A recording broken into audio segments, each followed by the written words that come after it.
Buen día, ¿cómo están? Buen día, profe.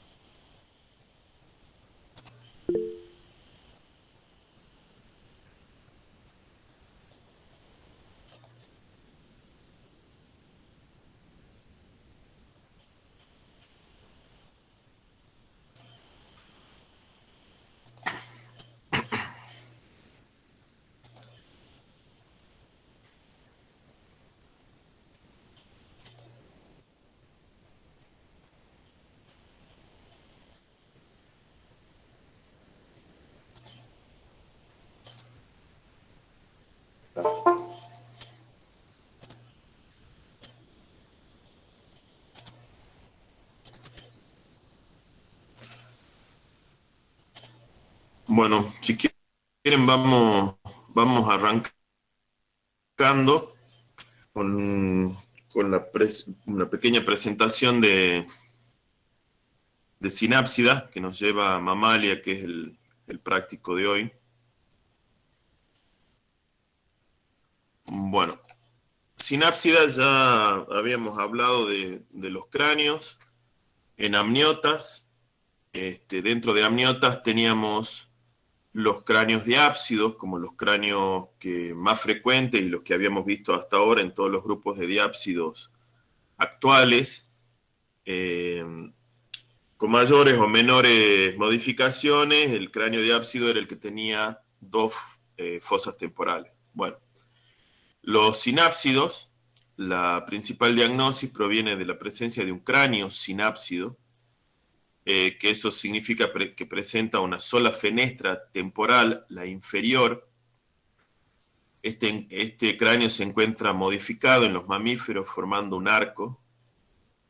Los dientes son tecodontes, pero como un paralelismo con Arcosauria. O sea, no es el mismo diente tecodonte que el de Arcosauria. Y presentan caniniformes en el maxilar, o sea, la presencia de caninos o colmillos largos. El proceso paroxpital contacta el tabular y el escamoso de manera distal. Las vértebras del tronco poseen arcos neurales estrechos. El pubis presenta un borde antero-dorsal largo con un pliegue, y el plano posterior del cráneo está inclinado anteriormente, o sea, hacia adelante. Eh, Como vieron, la mayoría de las características son características óseas. Esto se debe a que el grupo incluye un conjunto de fósiles, importante grupo de fósiles y sus descendientes, que son los mamíferos. Los grupos más basales de sinápsidos se conocen con el nombre genérico de Pelicosauria. Por ahora se sabe que es un grupo parafilético. Los pelicosaurios son estos organismos. El más conocido, que es el que está justo atrás, es el Dimetrodón, que es un organismo que tenía una gran cresta, una vela dorsal, ¿sí? En donde los radios de las vértebras del dorso formaban la base de esa aleta. Pero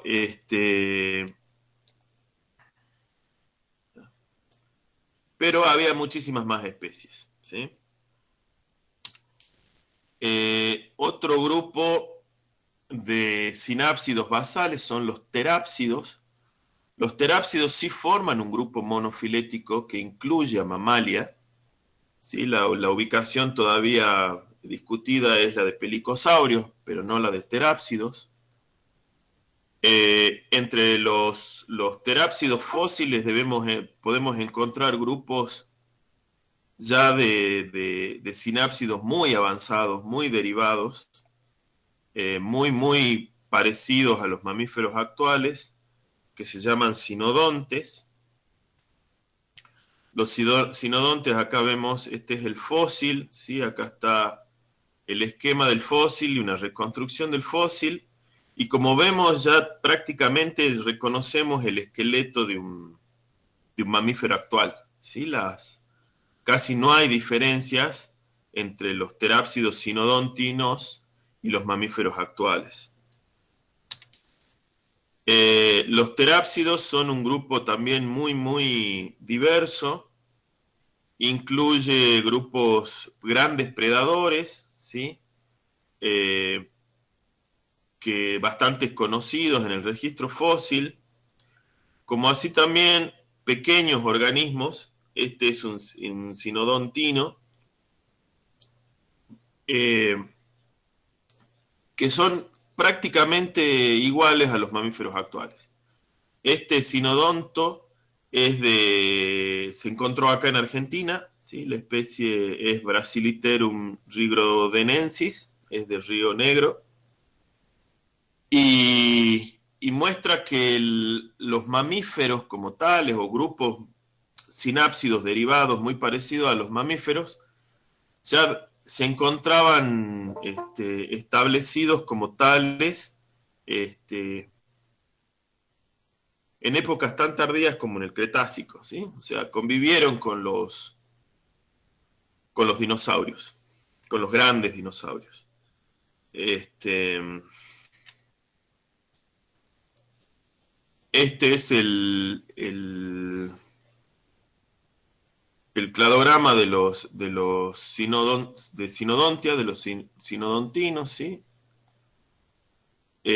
Acá tenemos el cladograma general de los sinápsidos. Como ven, Pelicosauria son estos grupos acá basales. Como no incluyen a todos sus descendientes, es un grupo, como habíamos dicho, parafilético, ¿sí? Y a partir de Terápsida, que incluye todos estos grupos extintos, para incluir finalmente a Sinodontia, donde se incluye Mamalia, es todo un grupo monofilético. ¿Sí?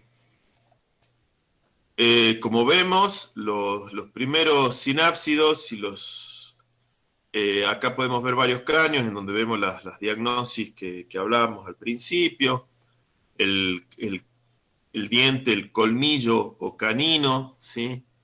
La fosa temporal, acá se la ve mucho más marcada, pero ya hacia los grupos más derivados, como son los sinodóntidos y los mamíferos, esa fosa se encuentra modificada en un arco, ¿sí? Para llegar finalmente al grupo terminal de los sinápsidos, perdón, que es Mamalia. Mamalia es un grupo que está conformado por dos grupos incluidos, que es Prototeria y Teria. En este caso, la mandíbula inferior ya se encuentra compuesta por un único hueso llamado dentario que articula directamente con el escamosal. La articulación mandibular es una articulación craneostílica. El hueso cuadrado, que era el que participaba de la articulación en los grupos anteriores, pasa a ser parte del oído medio, ¿sí?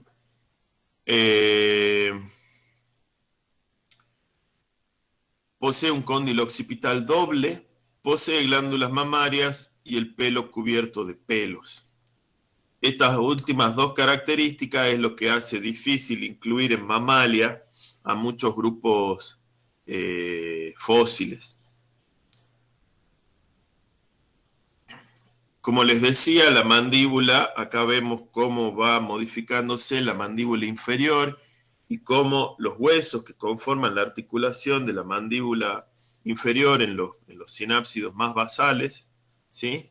Pasan a conformar parte de los huesos del oído en los sinápsidos más terminales, como son los mamíferos actuales. Entonces tenemos el escamosal es el que está pintado de fucsia, entonces vemos cómo termina siendo directamente parte, es el estribo del oído interno. Otra característica importante en los mamíferos es la presencia de bulas timpánicas, son unas ampollas en la base del cráneo, ¿sí? De donde salen la fenestra auricular, ¿sí? y está asociado al gran desarrollo de la audición que poseen los mamíferos actuales.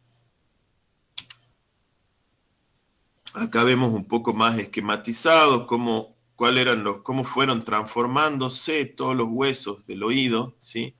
A partir de los huesos articulares de la mandíbula inferior y la mandíbula superior en los tetrápodos, ¿sí? Acá tenemos un crossopterigio en donde vemos el angular, el articular, el cuadrado y el lío mandibular, cómo forman parte de la articulación de la mandíbula inferior con la mandíbula superior. Este es el escamosal.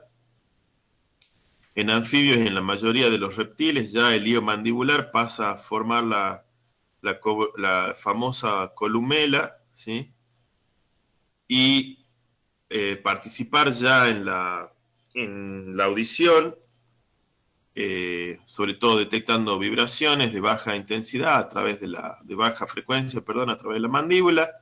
Ya en los primeros sinápsidos, el cuadrado y el articular se reducen mucho en cuanto a tamaño, para finalmente componer los huesos del oído, que son el estribo, el yunque y el martillo, ¿sí? Están dentro de lo que se conoce como bula timpánica y son los que transmiten las vibraciones del tímpano hacia el oído interno, ¿sí? Y la articulación pasa a estar conformada directamente por el dentario y por el escamosal. Otras características que ya no tienen que ver con la parte esquelética son la ausencia del arco aórtico derecho. Los glóbulos rojos dejan de tener núcleo, excepto en los camélidos. Las vértebras cervicales se estabilizan en 7, excepto en Cenartra y en Sirenia. La cavidad torácica y abdominal está dividida por un diafragma. El corazón posee 4 cámaras, que es también un paralelismo con Arcosauria, y son homeotermos, que es otro paralelismo con Arcosauria, ¿sí? Acá vemos el corazón, ¿sí? Con las 4 cavidades. Este es un corazón de mamífero, ¿sí? Esto era una animación que, bueno, ya otro día se las muestro.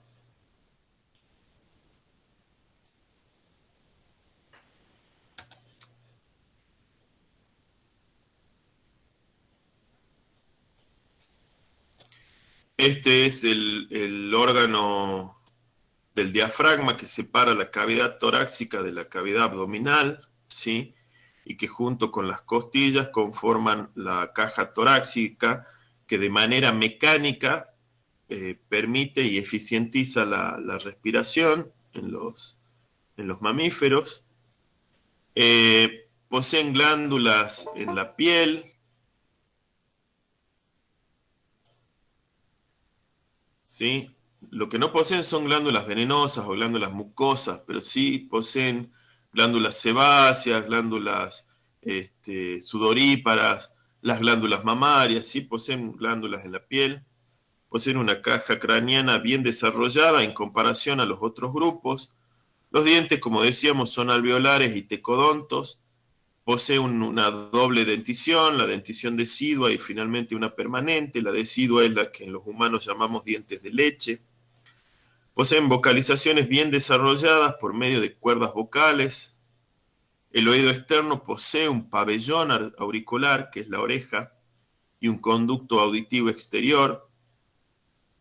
Y son ovíparos, pero principalmente vivíparos, con un fuerte cuidado parental de las crías. Otra de las características diagnósticas exclusivas de los mamíferos son los pelos, ¿sí? Los pelos tienen un folículo piloso a partir del cual se desarrolla. El pelo está formado por una capa de queratina y asociado a varias glándulas. Acá vemos una glándula sudorípara, acá vemos una glándula sebácea.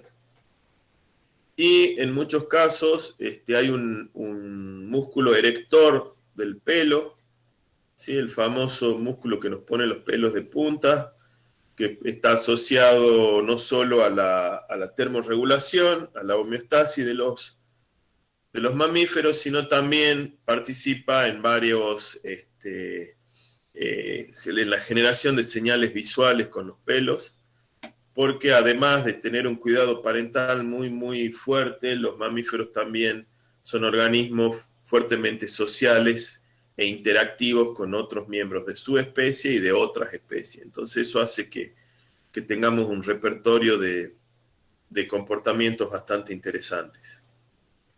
La presencia de glándulas mamarias, ¿sí?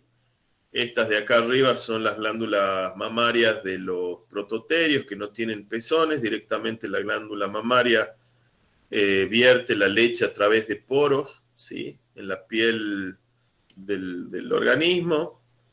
Y podemos tener en los teria, en los grupos más derivados, las glándulas mamarias asociadas a una teta, ¿sí? Que esto sería como la de la vaca, en donde hay una cisterna, un receptáculo donde se acumula la leche y recién se vierte, o a un pezón, ¿sí? Los pezones serían, no tienen esa cisterna. Esto es lo que llamamos en castellano ubre o teta, y esto es pezón. Los mamíferos, a pesar de tener un cráneo sinápsido, o sea, un único tipo de cráneo en función a sus fosas temporales, desarrollaron una gran diversidad en cuanto a modos de vida y y a, y a formas de alimentación. Entonces la diversidad de cráneos y la diversidad de mamíferos es enorme. Actualmente se calculan cerca de 8.000, entre 6.000 y 8.000 especies, pero todos con una estructura básica, ¿sí? Una estructura de base similar. Dientes incisivos, caninos, premolares y molares, el dentario formando la mandíbula inferior, Mira cómo duerme esta otra. Echa mucho. hay un micrófono abierto por ahí. ¿Sí? Bueno, como les decía, la clasificación de mamalia incluye Prototeria y Teria, ¿sí? Prototeria incluye un orden, los monotremata, y Teria dos infraclases, Metateria y Euteria. Prototeria son mamíferos ovíparos, lo habíamos dicho ya. Actualmente forma un clado monofilético. Contiene un solo orden, que es el de monotremata, con dos familias: Ornitorrínquide y Taquiglóside. Taquiglóside, o sea, estas dos familias incluyen tres géneros: Ornitorhynchus de la familia Ornitorrynchidae y Tachyglosus y Zaglossus de la familia Tachyglosidae. Los monotremas son los conocidos ornitorrincos, ¿sí? Habitan principalmente el continente australiano, Tasmania y algunas islas cercanas al continente australiano.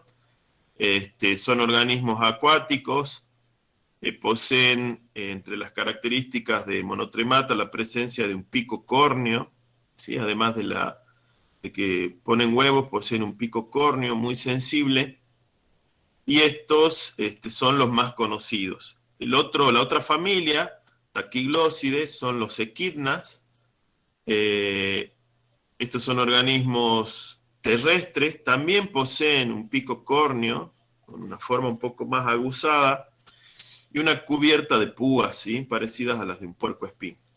Estos organismos habitan en Australia continental, ¿sí? Teria incluye a Metateria y Euteria. Teria significa bestias. Comprende a todos los mamíferos vivíparos, glándulas mamarias con pezones o ubres. Ya no poseen cloaca, que aunque se encuentra reducida en Metateria, pero no es funcional. Los testículos generalmente están alojados en el escroto y no en la cavidad abdominal. Los penes poseen una uretra y ya poseen pabellones auditivos, orejas. Si se fijan, los organismos que les mostré, los Prototeria, no tienen orejas, ¿sí? Tienen oídos, pero no tienen pabellones auriculares. Dentro de Teria tenemos a Metateria, que significa bestias diferentes, es del griego. Los metaterios son los que vulgarmente llamamos marsupiales y se distribuyen en Australasia y América, en las regiones australásicas y americanas. Poseen un cráneo bastante particular, con un hocico muy largo, una región del neurocráneo relativamente pequeña. Poseen la dentición completa, o sea, poseen todos los dientes incisivos, caninos, premaxilares, premolares y molares. Pero lo que es importante es que tienen fenestras en el paladar, ¿sí? El paladar está fenestrado. Esto después se cubre con tegumento, pero desde el punto de vista esquelético el paladar posee fenestras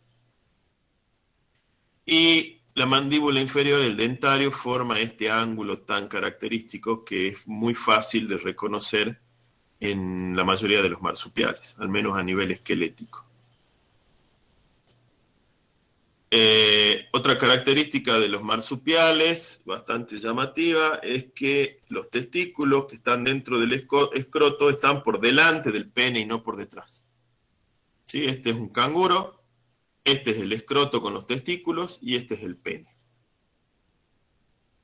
Los marsupiales, por ahí los más conocidos son los marsupiales australianos. Este es un canguro, el famoso canguro rojo, uno de los marsupiales vivos más grandes, y este es el demonio de Tasmania, ¿sí? Pero un dato interesante es que los marsupiales habitan y habitaron sobre todo América del Sur, llegando a tener formas muy diversas, ¿sí? La diversidad de marsupiales en América del Sur llegó a ser enorme, y que incluyó grandes predadores como este, que es el Thylacos milus, que también es conocido como tigre marsupial de diente de sable, ¿sí? Que compartió durante varios millones de años la fauna, la megafauna de mamíferos sudamericanos, hasta la gran extinción de la megafauna. Actualmente los mamíferos, los marsupiales que quedan en Sudamérica son menos, entre comillas, menos espectaculares. Están las comadrejas, ¿sí? que últimamente se pusieron de moda porque varias personas comenzaron a tener de mascotas comadrejas. Las marmosas o comadrejitas o monitos de monte se les llaman también, que muchas veces son confundidos con ratones, pero son pequeñas comadrejas, pequeños marsupiales, muchos de ellos con hábitos arborícolas, que habitan en bosques. La comadreja colorada, que el término comadreja para los marsupiales sudamericanos en realidad se origina con este animalito, ¿sí? Cuando llegan los europeos a América y observan esta especie, la comadreja colorada, lutriolina, es muy parecida, salvando enormes diferencias, pero digamos en rasgos generales, es bastante parecida a la comadreja europea. Entonces de ahí es que los marsupiales sudamericanos, al menos en el extremo sur de Sudamérica, los llamemos comadreja, pero en otros países que por ahí mantienen más los nombres nativos y originarios son las que se conocen como zarigüeyas.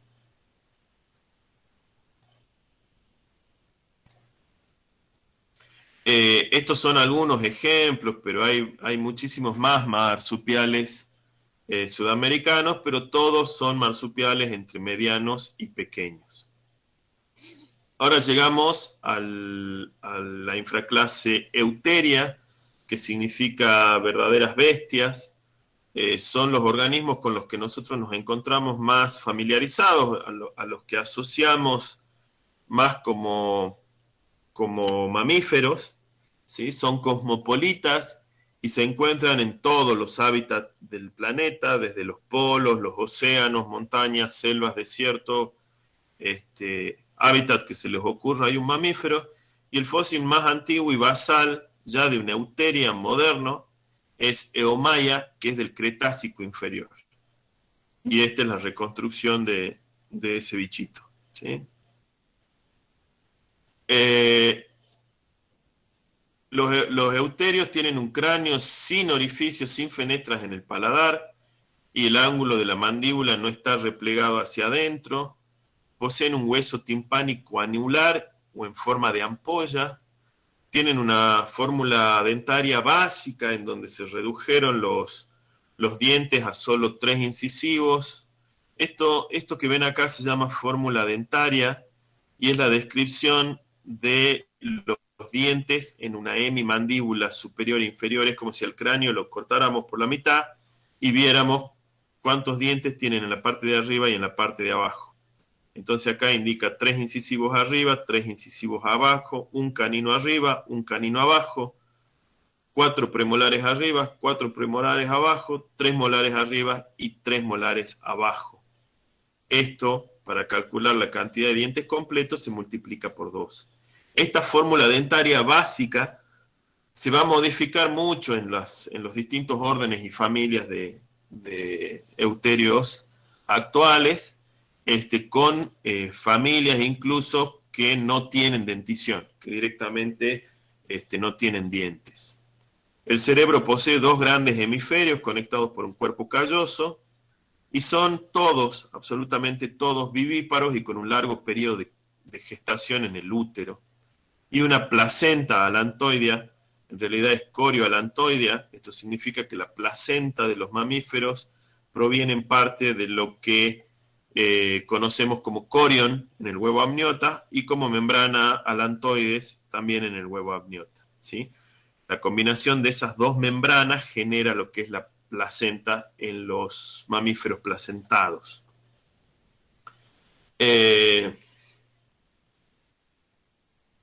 La viviparidad de los euteria difiere de las otras formas de viviparismo, por ejemplo en reptiles, en algunos peces, por lo menos por la presencia, por dos características principales: la presencia de la progesterona y la de células trofoblásticas y blastocitos, ¿sí? Que participan en la embriogénesis en el desarrollo de los embriones de los mamíferos. Poseen una vagina impar, el pene es recorrido en toda su longitud por la uretra, presentan hueso peniano, que se llama baculum, excepto insectívora, quiróptera, rodentia, carnívora y todos los mamíferos presentan hueso peniano, excepto los hombres, el ser humano, dentro de los primates. No poseen marsupios ni huesos epipúbicos. Los mamíferos placentarios, los euterios, tienen formas fósiles bien reconocibles. Esto es en Macrauquenia, era un ungulado muy grande que habitaba América del Sur, ¿sí? Pero actualmente la diversidad sigue siendo grande. A nivel continental, el continente con mayor diversidad de mamíferos euterios es África, ¿sí? Sobre todo a nivel de megafauna, Asia y África. Así como se dice que América es el continente de las aves, se dice que África es el continente de los mamíferos. Y son un grupo, como les decía, bastante familiarizado. Los humanos los conocemos bastante, sobre todo porque es el principal grupo de organismos que fue utilizado por los humanos históricamente, ¿sí? Entonces hay bastante conocimiento acerca de algunos grupos de mamíferos, sobre todo los grupos más grandes. Ahora actualmente los mamíferos, una forma de estudiar mamíferos es a través de cámaras trampas. Es una herramienta bastante útil. Van a ver que prácticamente desde que aparecieron las trampas cámaras, todas las personas que trabajan con mamíferos las utilizan, porque es un método de registro poco invasivo, muy, muy eficiente. hasta el uso de cámaras trampas, generalmente los mamíferos se los estudiaba por observación directa o cazándolos, ¿sí? Con capturas de ejemplares muertos. Entonces estas son algunas fotos de trampas cámara, ¿sí? Este es en el norte de la provincia, esto es en la zona del Impenetrable, en Santiago del Estero, en el Chaco santiagueño, ¿sí? Esto también es el Chaco santiagueño. Esto es en el Parque Nacional Copo. Esto es acá al norte de la provincia, en la zona de cerca de Orán. ¿Sí? Esto también. Esto es en la zona del Chaco santiagueño. Esta foto es en el Chaco salteño. ¿Sí? Como pueden ver, el registro de mamíferos se hace muchísimo más fácil, incluso a la noche, ¿sí? Las cámaras tienen sensores de visión nocturna, como se llama, o sensores infrarrojos que permiten sacar fotos con muy poca luz, ¿sí? Acá hay otra foto. Las cámaras también permiten, si se fijan, esta es la misma cámara que tomó 3 animales en la misma noche, ¿sí? En 3 noches distintas. Acá abajo, una cosa interesante es que también, si se fijan, acá aparece la fecha y la hora en la que se tomó la foto, ¿sí? Y van a ver que cambia. Esta es la foto del 5, esta es otra foto de otro mes y esta es otra foto, ¿sí?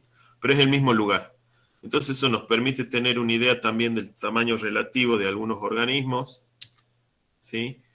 También capturan cada tanto algún que otro cazador, ¿sí? Muchas veces se utilizan como herramientas para monitorear la presión de caza en algunos sistemas, ¿sí?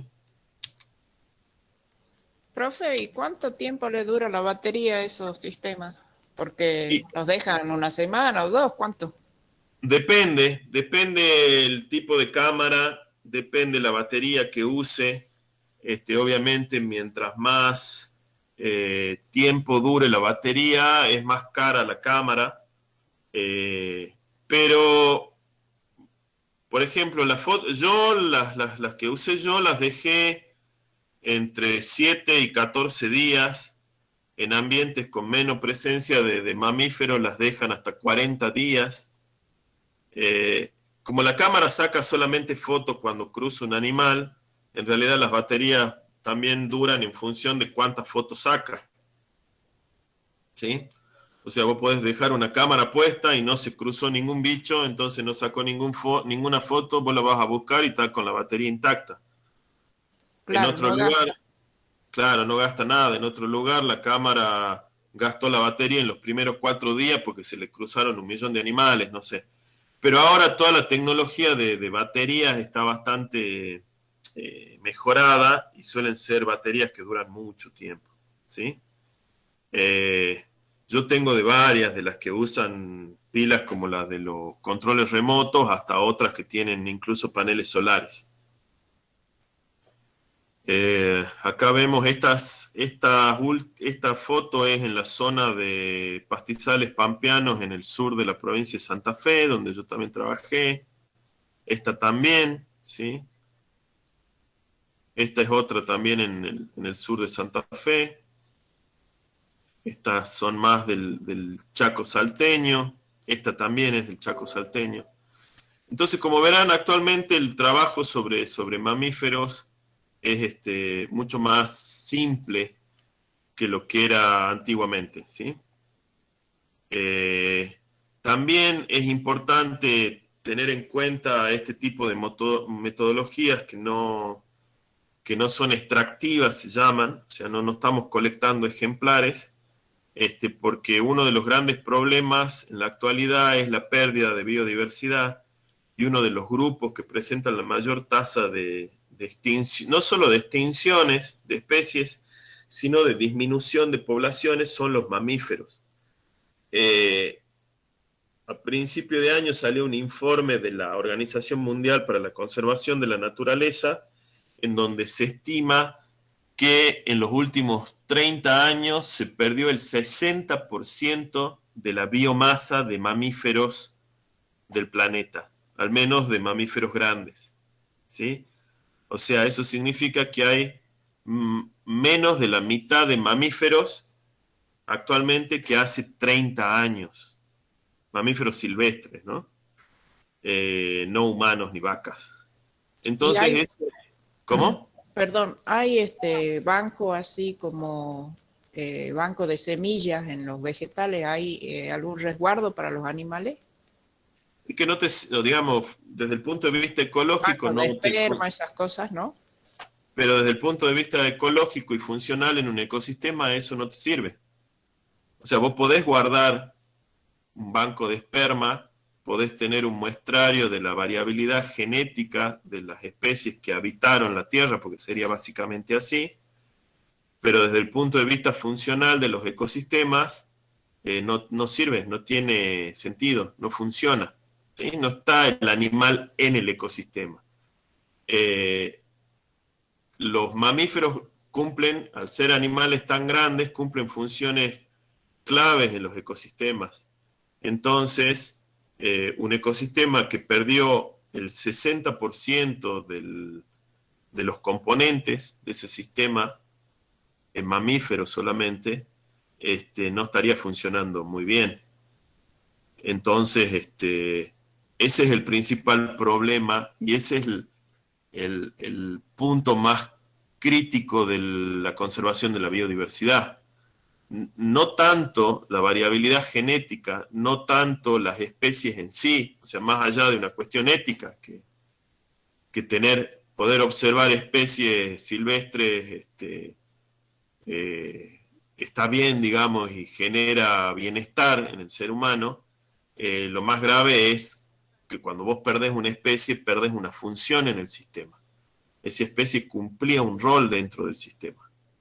Entonces el sistema comienza a tener fallas y mientras más especies perdés o mientras más reducís el tamaño de las poblaciones de esas especies, el sistema va a tener más fallas y va a dejar de brindar servicios ecosistémicos como ahora el más observable, quizás el que nos permite tener una idea de hasta dónde pueden llegar las implicancias de las pérdidas de especies, es la contención de enfermedades.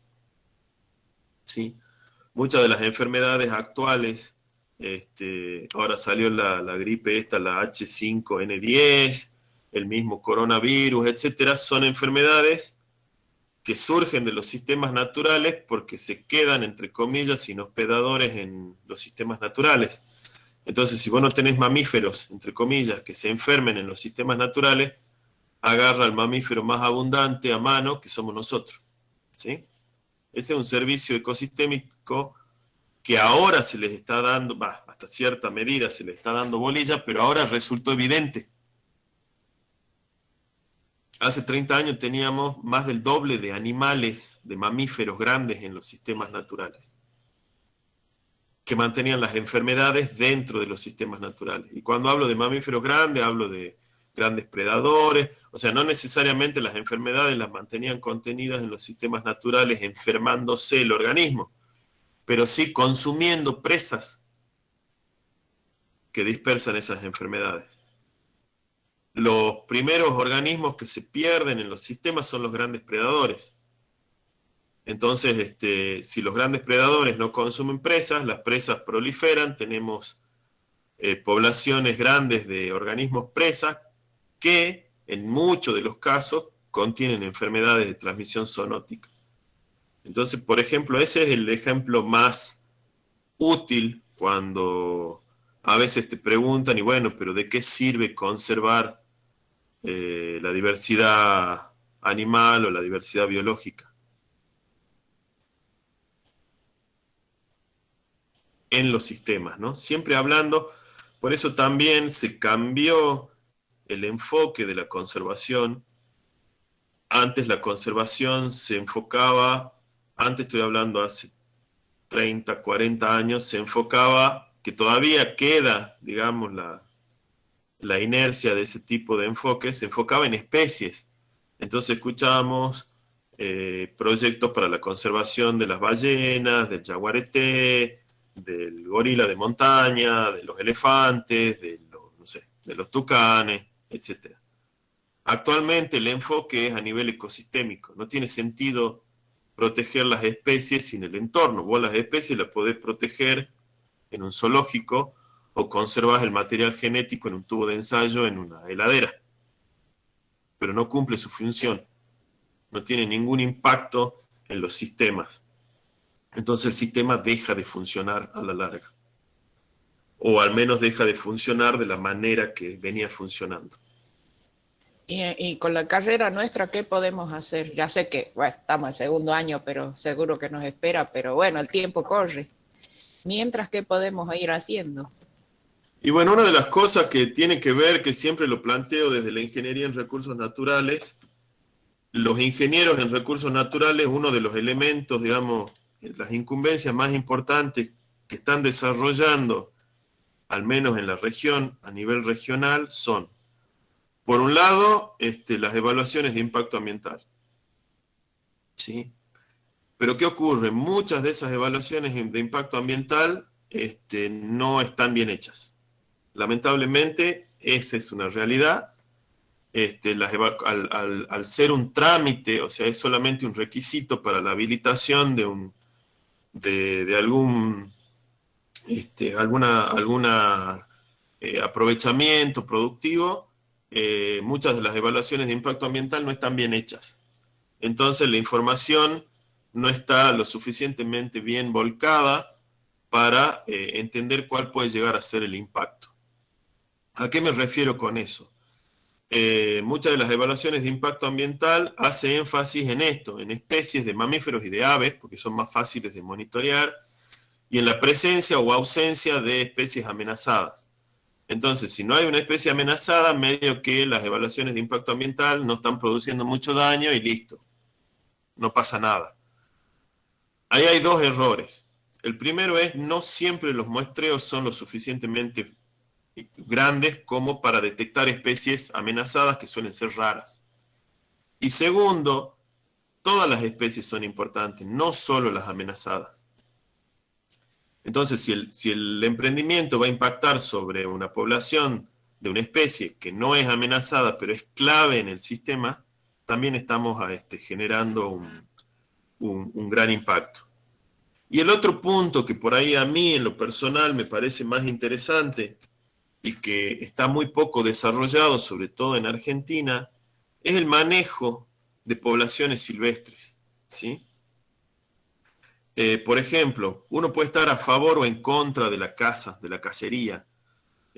A mí en lo personal, junto con la pesca, es una actividad que no me interesa, digamos, no me resulta divertida, ni la caza ni la pesca. Pero son actividades que sabemos que existen y que son bastante frecuentes en los sistemas, sobre todo en América del Sur. Pero no existe un solo plan de manejo o un solo plan de control sobre lo que se extrae de las poblaciones naturales. Actualmente la definición de los cupos de caza en la mayoría de las provincias de Argentina y en Sudamérica en general son totalmente arbitrarios o están basados en datos que alguna vez se tomaron hace 60, 70, 80 años incluso, ¿sí? Y no hay ningún tipo de plan de manejo. Por ejemplo, para dar un ejemplo concreto, sabemos que en Salta y en toda la región chaqueña se consume muchísimo el quirquincho como carne de monte, ¿sí? No solo por los pobladores locales, sino como carne que mucha gente de los centros urbanos de la zona van y buscan y compran carne de quirquincho en el monte, o es una carne que es requerida. No hay un solo trabajo, ni uno, sobre cuál es el tamaño de la población en los quirquinchos, cuál es el impacto de las actividades, no solo de la cacería en sí, sino de otras actividades como los cultivos, como el avance de la frontera agropecuaria, como extracción de madera, como ganadería, o sea, cualquiera de las actividades productivas humanas, no se sabe qué impacto tiene sobre las poblaciones de quirquincho. Y ese es un área en donde se podría trabajar muchísimo, pero no se trabaja. Este, ¿Por qué Tampoco es, ocurre? ¿Cómo? tampoco se hace en corredores, no sé cómo le podrían llamar, corredores donde únicamente habiten los bichos, digamos, y las No, plantas, sí hay, y no sí puede, hay. ¿sí? Sí, sí, el ordenamiento territorial de bosque y las áreas protegidas funcionan en esa dirección. El tema es que sin la información generada por el ámbito académico, muchas veces esos sistemas no son los más adecuados. En el ordenamiento territorial de bosque, por ejemplo, prácticamente la gente, tanto los biólogos como los ingenieros en recursos naturales, no están participando. Yo en lo personal participo con la provincia en la revisión del ordenamiento territorial de bosques y no hay nadie más del ámbito al menos que debería preocuparse por la conservación. Sí, de ¿Sí? hecho parece que no se le da bolilla, ¿no? Porque con lo que pasa en Brasil nomás vemos que cada vez hay menos selva. Y Sí, pero eso el que es un... tema, digamos, el tema Brasil suena feo, pero asunto de los brasileros, digamos, o sea, no logramos desde el ámbito académico local eh, generar algún tipo de movimiento en Salta, nomás, ni siquiera estoy pensando a nivel región del noroeste, menos vamos a impactar en el tema Brasil. Es más, de hecho, sabemos más sobre lo que está ocurriendo en Brasil que sobre lo que está ocurriendo en los bosques acá en Salta. Ese es otro problema también. Entonces no hay, o sea, no hay un perfil claro en cuanto a la formación de los profesionales en ciencias naturales. O mejor dicho, sí hay un perfil que no sería el más apropiado para el tema de conservación.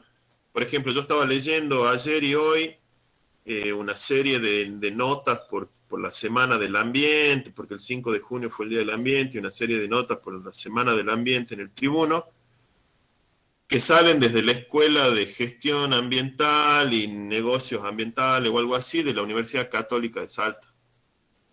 Y en la Universidad Católica no hay carreras ambientales. Las carreras ambientales están en la Universidad Nacional de Salta. Y no vi ninguna nota, por ejemplo, por dar una idea, de la Escuela de Recursos Naturales sobre el Día del Ambiente, la problemática de los recursos naturales en la provincia de Salta, qué sé yo. Si alguno conoce alguna nota, por ejemplo, que haya salido desde la Escuela de Recursos Naturales, me la pasa, pero yo no encontré. Bueno, pero hay que intervenir en las escuelas secundarias, sobre todo para que los chicos, las nuevas Pero no es, generaciones... pero no No, es ya sé, función, ya sí, pero esto sé. no es función del ingeniero en recursos naturales. Ojalá sea un nicho de trabajo, uno no sabe. No, no, porque el ingeniero, o sea, ese es el otro punto también.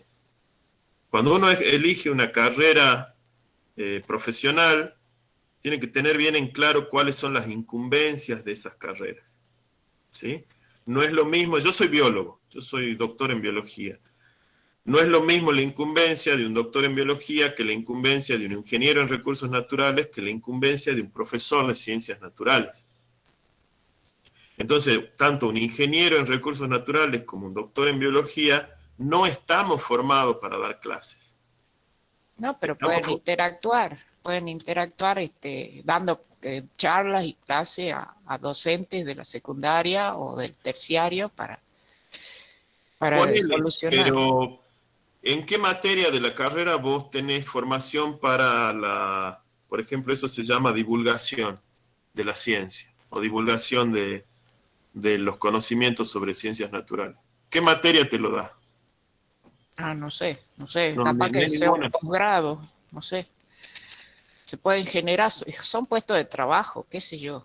Eh, Por eso, pero sí, pero los puestos de trabajo, eso tienen que ver con las incumbencias profesionales. Ese es todo un tema de discusión, digamos, que se está yendo de la clase, pero que es está bien. interesante igual. Bueno, Vos cuando lees el perfil del ingeniero en recursos naturales, el perfil que define la Facultad de Ciencias Naturales de la Universidad Nacional de Salta, el perfil es muy claro, ¿sí? De hecho, hay una ingeniera en recursos naturales muy amiga mía, que es Mariana Raposo, que comenzó a generar una serie de libros para la primaria, ¿sí? Sobre fauna nativa. Hay un libro sobre flamenco, otro sobre tapires, sobre jaguares, capaz que alguno de ustedes lo conozcan.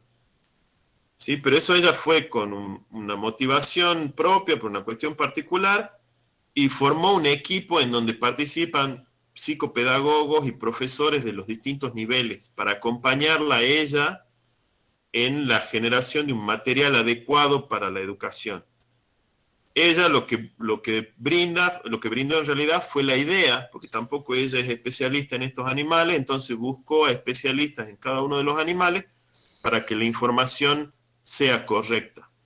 Eso fue todo un proceso interdisciplinario por la motivación de una persona de generar material para las escuelas primarias, por ejemplo. ¿Qué pasó? Cuando quiso presentarlo al Ministerio de Educación de la provincia para que esos textos sean incluidos en la educación primaria, sobre todo, le dijeron que no, porque como el autor está vivo, es ella, hay que pagar derechos. Claro, hay que pagar derechos de autor. Y la provincia no está en condiciones de pagar los derechos de autor. Entonces, por eso utilizan libros de autores que ya están muertos. Es mucho más compleja la situación, como verás. Entonces, lo que tenemos que hacer desde nuestra posición como profesionales en las ciencias naturales, al menos es enfocarnos y hacer bien el trabajo que nos incumbe, ¿sí?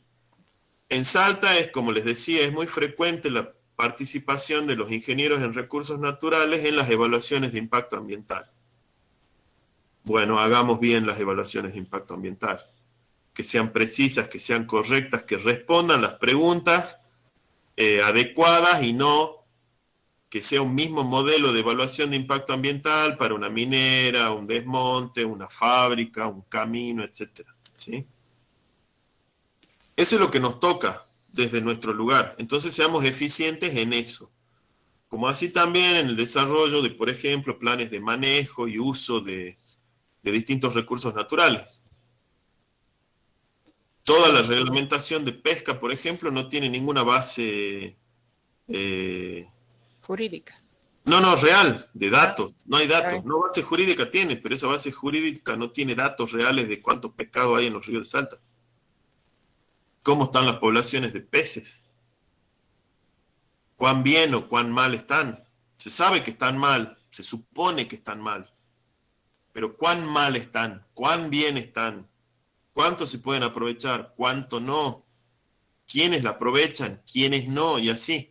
O sea, todas Claro, yo estas acá preguntas. en el dique de Rosario, la frontera, escucho a varios hombres así en la confitería cuando se reúnen que quieren ir de pesca. Se van, por ejemplo, cuentan ellos que se van a otros diques, a Santiago del Estero, a Tucumán, y traen peces vivos y los largan en el dique de aquí para ver cuál sobrevive y cuál no sobrevive, y hacen un desastre. Y bueno, ahí no hay eso tendría que estar manejado y controlado y tendría que haber una propuesta. Eso es trabajo de un ingeniero de recursos naturales, por ejemplo.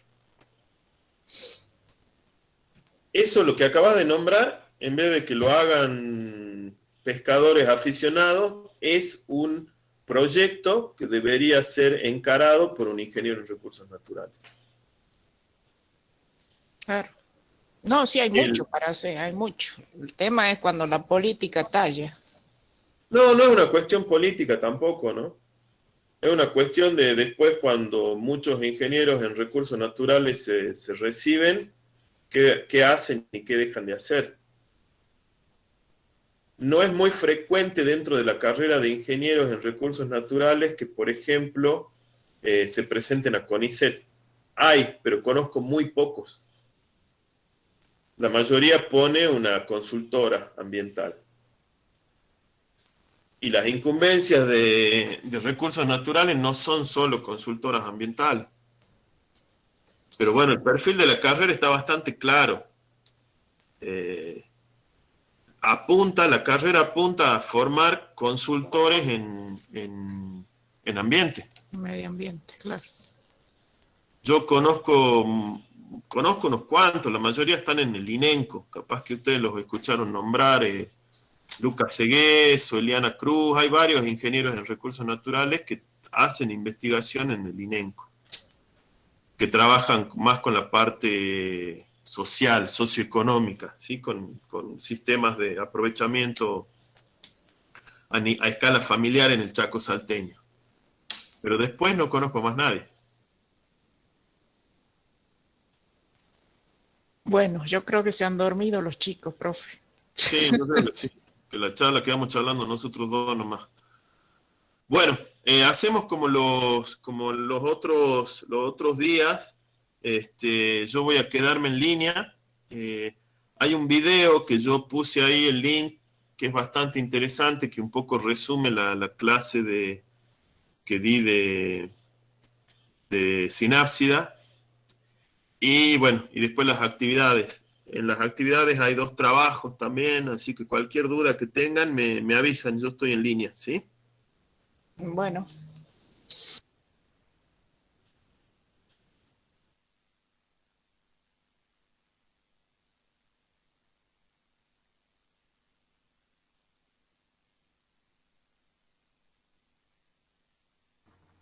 Profe, una pregunta. ¿Sabe ya la fecha del parcial? Ayer me tengo que fijar. Ayer algo dijo el profe. A ver, para que me fijo ahora en el celular. Acá está.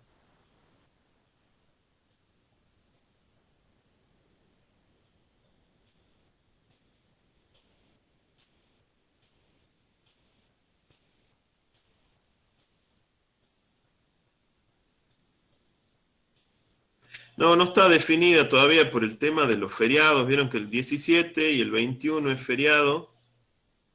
Eh, Acá están, no pusieron todavía ninguna fecha, pero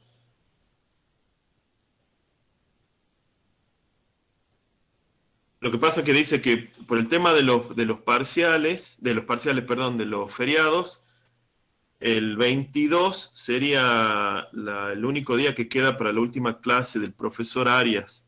Entonces el parcial sería la semana siguiente del 22 de junio. Así que todavía la semana que viene no, la próxima sería, ¿sí? Apenas yo tenga novedades, porque todavía no consensuamos la fecha, apenas nos informe el jefe de cátedra la fecha del parcial, yo las comparto, así que no se preocupen por eso, ¿sí? Pero para que se queden un poco más tranquilos, la reunión que viene, la semana que viene no, seguramente la siguiente o a partir de la siguiente va a ser el parcial, ¿sí? Bien, gracias, profe. De nada.